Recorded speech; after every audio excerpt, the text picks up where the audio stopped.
Bismillahirrahmanirrahim. Assalamualaikum warahmatullahi wabarakatuh. Bapak-bapak, ibu-ibu, mas-mas, mbak-mbak, khususnya adik-adikku sekalian yang dirahmati Allah dimanapun Anda berada.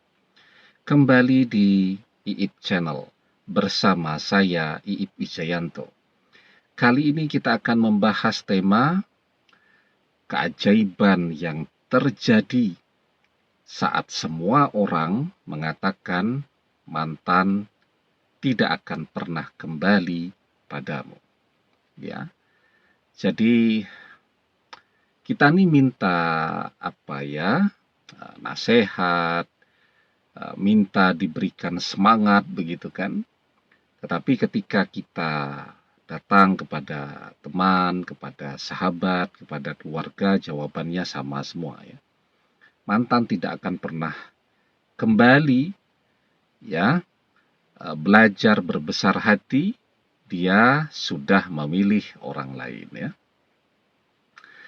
Apalagi memang misal mantan juga mengatakan demikian di mana-mana ya, bahwa dia tidak akan pernah mau kembali kepada kita lagi. Nah, sekarang artinya kan kita betul-betul merasa sendirian ya. Kan paling tidak kalau mereka tidak mau membantu ya, membantu dengan doa kan, begitu ya. Tetapi ternyata memang ketika kita nih sedang susah begitu, tidak banyak orang yang mau menjadi teman kita. Coba tuh kalau kita lagi kaya-kayanya, sukses-suksesnya, wah semua peduli banget dengan kita. Tapi begitu kita lagi susah begitu, semuanya mau menjauh ya, dan tidak mau direpotkan lah ya dengan mendengarkan keluhan-keluhan kita. Nah, maka mereka memilih cara yang paling mudah kan untuk melepaskan diri dari kita. Cara yang paling mudah bagaimana? Ya dengan mengatakan bahwa mantan bukan jodoh kita, tidak akan pernah kembali kepada kita. Kita harus belajar berbesar hati, ya, cari pengganti mantan. Nah, itu kan yang paling mudah ya, untuk melepaskan diri dari kita agar kita tidak merepotkan mereka dengan berbagai keluhan, curhat, dan seterusnya tadi. Nah, sekarang apa yang akan terjadi sesungguhnya ketika semua orang, termasuk mantan juga nih, mengatakan bahwa mantan tidak akan pernah kembali kepada kita. Sesungguhnya disitulah keajaibannya akan terjadi. Kenapa demikian ya? Jadi ada tuh orang yang mengatakan bahwa sudah mantan tidak akan pernah kembali karena memang tidak mau direpotkan dengan kehadiran kita. Tetapi tidak sedikit juga sebenarnya ketika kita mengeluh, curhat, dan seterusnya, mereka juga senang itu melihat betapa susahnya kita, betapa menderitanya kita. Itu banyak tuh yang seperti itu. Ya. Nah, jadi dan mereka di belakang kita mengatakan itu tidak bakalan bisa balik lagi, ya. Dan mereka membicarakan kita setiap hari, ya. Ya tentu kalau kita lagi tidak di depan mereka, jadi mereka terus ngerasani kita tuh.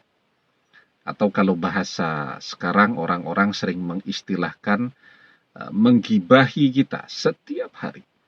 Nah, jadi mereka bahagialah melihat betapa menderitanya kita dengan perpisahan itu. Disitulah keajaibannya akan terjadi. Karena apa? Semakin banyak orang yang senang melihat penderitaan dan kesusahan kita ini, semakin banyak orang yang senang, maka itu adalah sebab ya turunnya rahmat kepada kita. Jadi semakin banyak orang yang senang melihat betapa susahnya kita, itu akan semakin banyak rahmat yang bisa kita dapatkan secara otomatis. Ya. Dan kesusahan kita ini akan pindah tuh kepada mereka. Akan mereka rasakan semua. Jadi mereka yang ngerasani kita itu akan merasakan tuh penderitaan seperti apa yang kita rasakan, ya, dan kita akan mendapatkan rahmat, ya, karena mereka senang melihat kesusahan kita.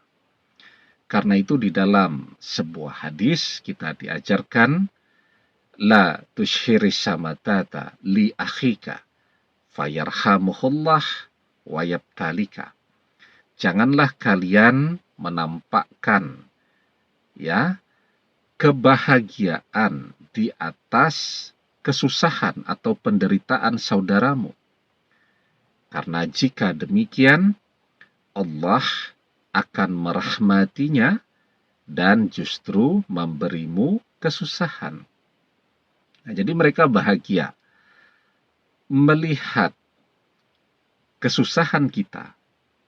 Karena mereka bahagia ngerasani kita, membicarakan kita, melihat betapa susahnya kita tadi, maka Allah akan memberikan rahmatnya kepada kita dan justru memberikan kepada orang-orang yang ngerasani kita ini kesusahan. Nah, semakin banyak rahmat dari Allah yang diturunkan kepada kita, maka akan semakin banyak kemudahan-kemudahan yang bisa kita dapatkan.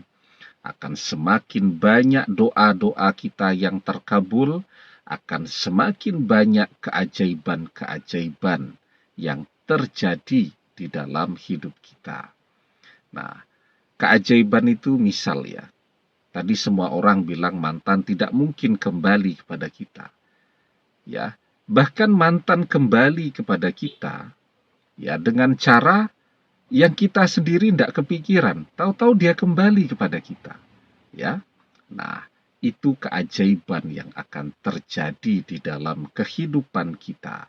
Ketika semua orang mengatakan bahwa mantan tidak akan kembali, ketika banyak orang merasa bahagia, senang, melihat betapa susahnya kita dengan dikhianati mantan pada saat ini. Ya, nah, jadi ditambah satu lagi, kekuatan doa kita. Semakin banyak orang ngerasani kita, maka semakin mustajab pula doa kita. Ya, dakwatul mazlumi mustajabah wa in kana fajiran fa fujuruhu ala nafsih. Doa orang yang terzolimi itu terkabul. Karena itu, teruslah berdoa, abaikan saja orang-orang yang ngerasani kita, biarkan saja mereka mengatakan bahwa mantan tidak akan pernah kembali, insya Allah, ya, keajaiban itu terjadi. Ditambah dengan kekuatan doa-doa kita, insya Allah, keajaiban itu akan lebih cepat lagi terjadinya. Demikian, semoga bermanfaat. Wallahu a'lam bissawab, billahi taufik wal hidayah. Assalamualaikum warahmatullahi wabarakatuh.